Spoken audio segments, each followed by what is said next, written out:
कि हमें थोड़ा सा ग्रीड कल्चर से ग्रीन कल्चर की ओर जाना होगा। जी। और उस ग्रीड कल्चर से ग्रीन कल्चर के लिए जाने के लिए हमें अपनी लाइफस्टाइल को, अपनी आदतों को बदलना होगा। और हमारी जो आर्थिकी है उसको भी एक नई दिशा देनी होगी कि जो प्रकृति को दोहन नहीं, पोषण करे। इकोनॉमी से इकोलॉजी, इकोनॉमी से इकोलॉजी, ऐसे उद्यम जो नदी को संसाधन नहीं संबंध माने। Sustainable tourism, green startup, eco friendly innovation, ये सब आधुनिक यज्ञ बन सकते हैं यदि उनमें संवेदना, साधना और संस्कार की आहुतियां दी जाएं तो। जी। क्योंकि spirituality is the key to sustainability. जब आध्यात्मिक दृष्टि से प्रकृति को देखेंगे तभी सच्चा विकास संभव होगा। हमें आज यही समय है, हमारे ध्यान को धंधे से नहीं जोड़ना होगा, बल्कि हमें इससे ऊपर उठना होगा। बल्कि धंधा ऐसा बने, ध्यान धंधा ना बने, बल्कि धंधा ही हमारा ध्यानमय हो, ताकि हम इन चीज़ों का भी ध्यान रखते हुए आगे बढ़ें। हमने ये भी प्रयास किया है समाज में जागरूकता लाने के लिए कि नदियों के किनारे ग्रीन कॉरिडोर हो, ग्रीन क्रिमेटोरियम हो, ग्रीन कॉरिडोर पेड़ लगाकर हो, ग्रीन क्रिमेटोरियम जो हो। हम हर गांव के पास अपना शमशान गृह होता है। जब हम वहां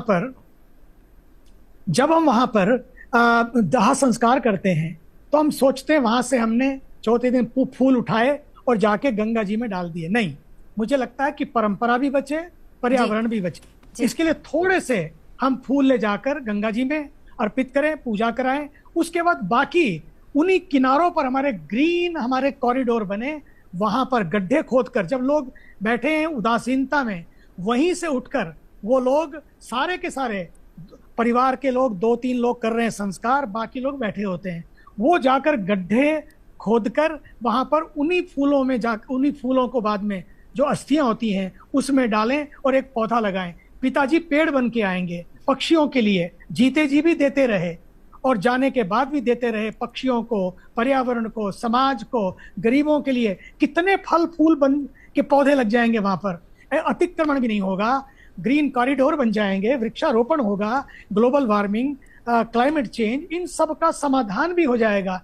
इसलिए अब आते हैं आपके पिछले प्रश्न पर।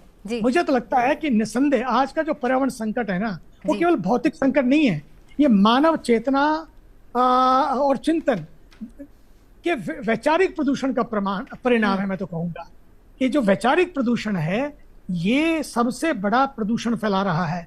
इसलिए हमें विचारों की वैक्सीन के द्वारा अपने विचारों को शुद्ध करना होगा।